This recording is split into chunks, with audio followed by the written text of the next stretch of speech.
इन सभी घटनाओं को देखने का केवल एक ही नज़रिया है कि सरकार फेल है। इन घटनाओं के प्रति एक ही दृष्टिकोण हो सकता है कि सरकार वही कुछ कुछ करना नहीं चाहती है।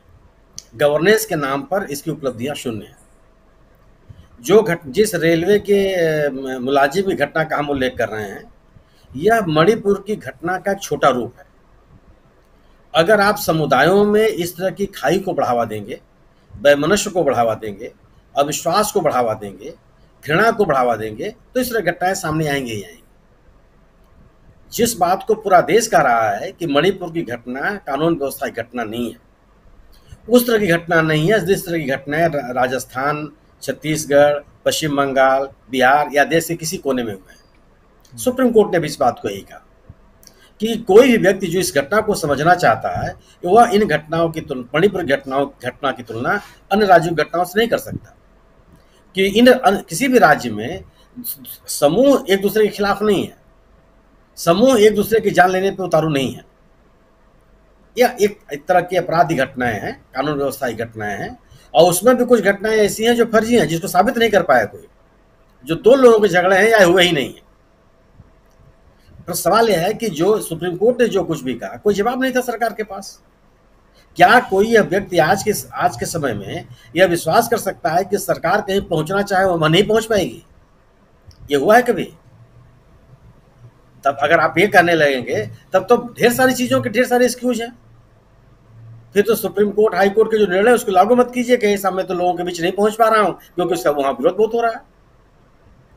अगर विरोध हो रहा है तो विरोध को शांत करने की जिम्मेदारी किसकी है? सरकार की है। मणिपुर में जो कुछ भी हो रहा है, दो समुदायों के बीच में विश्वास की खाई को खत्म करने की जिम्मेदारी किसकी है? सरकार की है। लेकिन सरकार ही जब एक पक्ष में खड़ी हो जाएगी तो खाई कैसे कम हो सकती है?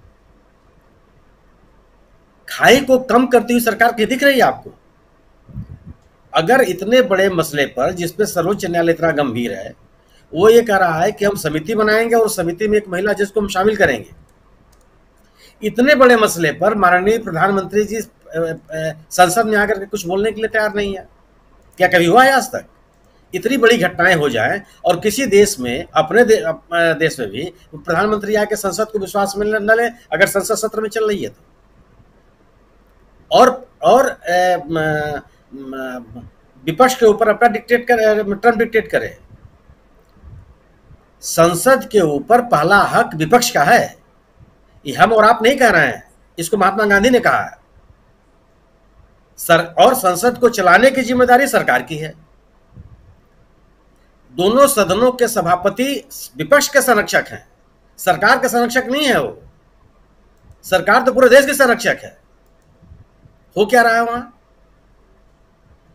सभापति महोदय लग रहा है कि उनको सरकार जो सरकार चाह रही है वही करना चाहते हैं वो। अगर सब विपक्ष इसमें ये मांग ही नहीं होनी चाहिए थी कि किस नियम के तहत नहीं होना चाहिए, शॉर्ट ड्यूरेशन हो कि लॉन्ग ड्यूरेशन हो। सरकार को यह करना चाहिए कि जैसे चाहते हैं आप बहस कीजिए और इस समस्या का समाधान कीजिए। आज अगर विपक्ष के 21 पार्टियों के सदस्य जो संसद के सदस्य हैं, वह ये मणिपुर से लौट करके आए, तो सरकार को उनसे बैठ के बात करनी चाहिए थी अगर आप उस समस्या का समाधान करना चाहते हैं। लेकिन उस समस्या को अगर आपने स्वतः क्रिएट किया हुआ है तो आप समाधान क्यों चाहेंगे? अगर आप एक पक्ष के साथ खड़े हुए दिखाई पड़ना चाहते हैं तो समाधान क्यों चाहेंगे? अगर पूरी घटना का आप राजनीतिक लाभ लेना चाहते हैं तो समाधान क्यों चाहेंगे आप? लेकिन समाज को बांट करके कोई राजनीतिक लाभ ले नहीं सकते, संभव ही नहीं है। लगता है कि हम बहुत कुछ पालेंगे, ये हो नहीं पाता। एक छोटे समूह को आप बरगला सकते हैं, छोटा समूह आपके पक्ष में जा सकता है, लेकिन पूरा का पूरा समुदाय आपके पक्ष में चला जाए घृणा के वशीभूत होकर के, ये न कभी हुआ है न कभी होगा जी। लेकिन जो सरकार का रवैया है वह बहुत ही निराशाजनक है, चिंताजनक है, क्षोभजनक है। सरकार से हम लोग सभी लोग उम्मीद करते हैं, सरकारें इसी बात के लिए होती हैं, गवर्नेंस देने के लिए। सरकारें इस बात के लिए नहीं होती हैं कि चुप्पी साध लें, जो हो रहा है होते रहने दें, या उन तथ्यों को अलग तरह से लोगों के सामने रखें। अगर आज तक कुल 17 दिनों का सत्र है, ये संसद का सत्र 17 या 18 दिन, जिसमें से केवल आज का दिन अगर बीत गया तो हमारे ख्याल से 8-9 दिन बचे हुए हैं।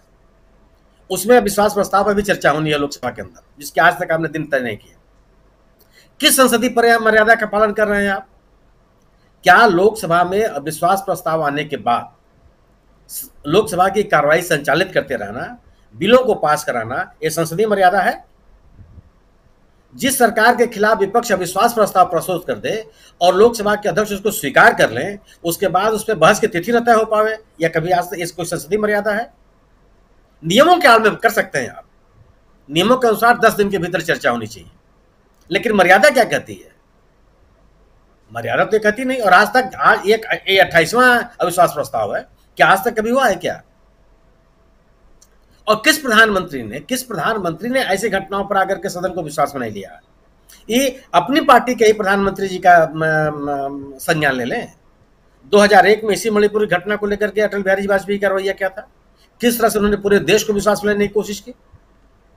इस तरह की घटनाएं जब सामने आती है, आप याद कीजिए वो तहलका वाली घटना जिसमें रक्षा सौदों के घोटाले को लेकर के तमाम तथ्य सामने आए थे। अटल बिहारी वाजपेयी जी ने आकर के लोकसभा में बयान दिया कि नहीं दिया, सरकार का पक्ष रखा कि नहीं रखा। उन्होंने तो नहीं कहा कि नहीं, बस इस विषय पर आप चिल्लाते रहिए, कुछ भी हम नहीं बोलेंगे। संसद की एक मर्यादा है, संसद इस देश के लोगों की प्रतिनिधि है। संसद बोलना मतलब लोगों के साथ बातचीत करना, लोगों के साथ। अगर इस देश के लोगों को ही आप विश्वास में नहीं लेंगे तो किसको विश्वास में लेंगे? तो न तो संसदीय मर्यादाओं का पालन हो रहा है, संसद सदस्यों के बीच जो उठाए गए सवालों का आप जवाब दे रहे हैं, और एक अनाप शनाप बात। कौन विश्वास कर लेगा आपसे कि विपक्ष नहीं तैयार है बात करने के लिए? जो विपक्ष आप राज्यसभा में कितने सदस्यों ने अब तक, कितने सदस्यों की नोटिस मिल चुकी है अब तक? आज का संभवतः आज ये आंकड़ा कि 60 या 65 तो आज लोगों ने नोटिस दिया है। किस पे आप चर्चा कीजिए। लगातार जिस दिन से संसद का सत्र शुरू हुआ है, इस मुद्दे को लेकर के संसद सदस्यों की नोटिस मिल रही है राज्यसभा में, और अब लोकसभा में तो विश्वास प्रस्ताव भी आ गया है, उसमें तो विस्तार से चर्चा होनी है। लेकिन न तो वहां भी आप चर्चा शुरुआत कर रहे हैं, चर्चा शुरू कब करेंगे ना उसका संकेत आप दे रहे हैं, और न राज्यसभा में चर्चा शुरू कर रहे हैं। राज्यसभा में अपने मन से कह देंगे आप कि हम तो अल्पकालिक बहस करने के लिए तैयार हैं। अरे मांग जिसकी है उसकी वो तो आप करेंगे ना, उसके अनुरूप तो आप निर्णय लेंगे, वो तो आप कुछ कर नहीं रहे हैं। सुप्रीम कोर्ट में जो कुछ हो रहा है वह सरकार के लिए भी चेतावनी है, और उन किसी लोगों के लिए चेतावनी है जो गवर्नेंस के जिनके ऊपर जिम्मेदारी है सुप्रीम, और जो लोग इस तरह की घटनाओं पर राजनीतिक बयानबाजी करते हैं। सरकार ने 6 मुद्दों पर उनसे जवाब मांगा है।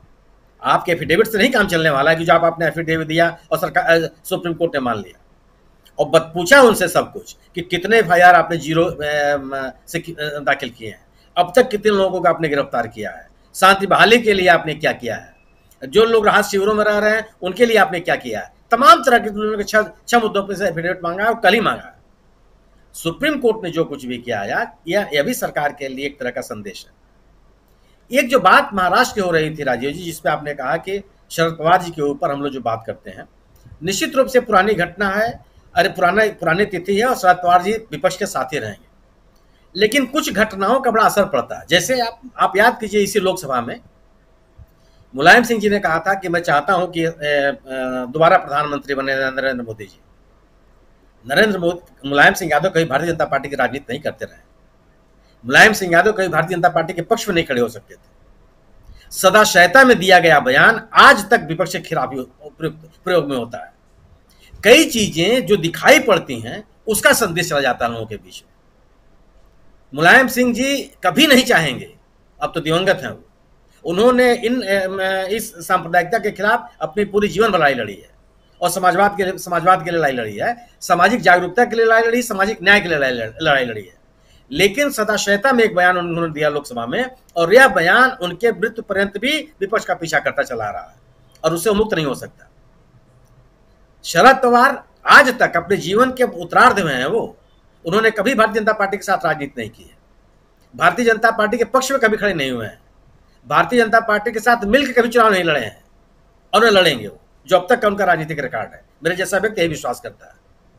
लेकिन कई बार होता है कि तस्वीर जब बन जाती है तो उसके नैरेटिव बनने शुरू हो जाते हैं।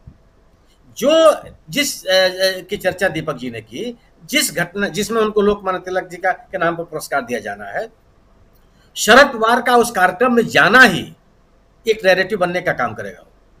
मैं मानता हूं और मन से मानता हूं, तर्कों से मैं नहीं मानता। मेरा अपना गट्स फीलिंग है कि शरद पवार कभी भारतीय जनता पार्टी की राजनीति नहीं कर सकते अपने इस समय, उनको कुछ हासिल होने वाला नहीं है।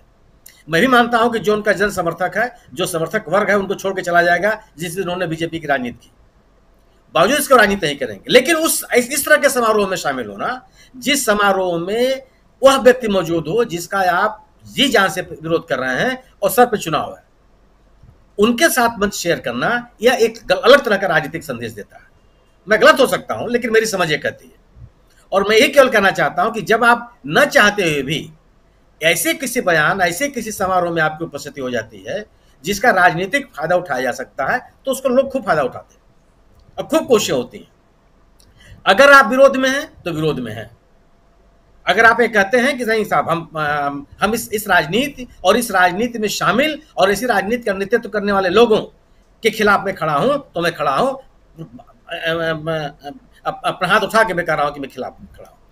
तो जब आप खड़े होते, हर तरह से खड़े होते हैं, तो फिर ऐसा कोई मौका आपको नहीं देना चाहिए जिससे यह नैरेटिव निकालने की कोशिश की जाए कि आप कभी भी इन लोगों के साथ भी आप खड़े हो सकते। मोदी जी तो उनको गुरु कहते हैं अपना, शरद पवार जी को, कि हमारे राजनीतिक गुरु हैं वो, कितनी बार उन्होंने कहा है। लेकिन उस गुरुत्व को उन्होंने स्वीकार कभी नहीं किया कि हाँ मैं गुरु हूं उनका। शरद पवार जी को नरेंद्र मोदी से मिलने में कभी हिचकिचाहट नहीं रही, प्रधानमंत्री से हमेशा मिले, मिलकर उन्होंने कहा भी कि प्रधानमंत्री से हम नहीं मिलेंगे तो किससे मिलेंगे। लेकिन भारतीय जनता पार्टी की राजनीति उन्होंने कभी नहीं की और उन्होंने हमेशा कहा कि मैं किस मुद्दे पर प्रधानमंत्री से मिला। उनकी मुलाकातों का किस तरह से फायदा उठाने की कोशिश की गई है, हम और आप सभी भली बात जानते हैं। ये तो खुले आसमान के नीचे एक समारोह होगा जिसमें प्रधानमंत्री जी आपके द्वारा सम्मानित किए जा रहे होंगे। क्या जिस व्यक्ति का आप विरोध कर रहे हैं, जिसको राजनीति में मुख्य धारा में आप देखना नहीं चाहते, सत्ता में नहीं देखना चाहते, उस व्यक्ति का आप सम्मान क्यों करने जाएंगे? सामान्य व्यक्ति मन में सवाल पैदा होता है।